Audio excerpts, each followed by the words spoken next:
అయోధ్యలో అయితే ఫస్ట్ గుర్తుపెట్టుకోవాల్సింది ఏంటంటే గుడి ఆల్రెడీ పూర్తయింది. పూర్తయినటువంటి ఇప్పుడేది కొంతమంది ప్రచారం చేస్తున్నారు కదా, అయోధ్యలో అన్యాయం జరిగిపోతుంది ఇట్లాంటిది అన్నటువంటిది.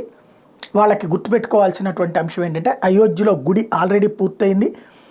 ఓవరాల్గా ఆ గుడి మీదన మొత్తం పక్కన 8 గుళ్ళు ఉంటాయి. పైన మొదటి 2వ ఫ్లోర్లు పెడుతున్నారు. కింద అసలు గుడి అంటే ఏంటి, కింద ఉండేటువంటిది అదంతా పూర్తి చేసేస్తున్నారు. ఆ పైన ఒక మ్యూజియం టైప్లో అంటే రామాయణానికి సంబంధించినటువంటి ఘట్టాలను ప్రొజెక్ట్ చేసేటటువంటి యాక్టివిటీ చేపడుతున్నారు.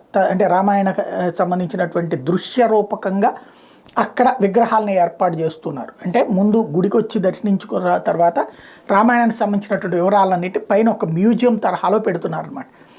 అవి కాలక్రమంలో పూర్తవుతాయి. ఫస్ట్ గుడి, స్వామివారికి సంబంధించినటువంటి వేదిక, ఇతరత్ర అదంతా ఫస్ట్ ఫ్లోరే, ఒక్క ఫ్లోర్లోనే ఉంటుంది.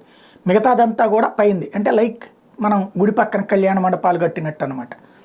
ఇప్పుడు దాన్ని తెలియక దొరికింది కాబట్టి ముందు ఏదో ఒక విధంగా గుడికి సంబంధించి నెగిటివ్ ప్రచారం అన్నటువంటి చేసుకెళ్తున్నారు.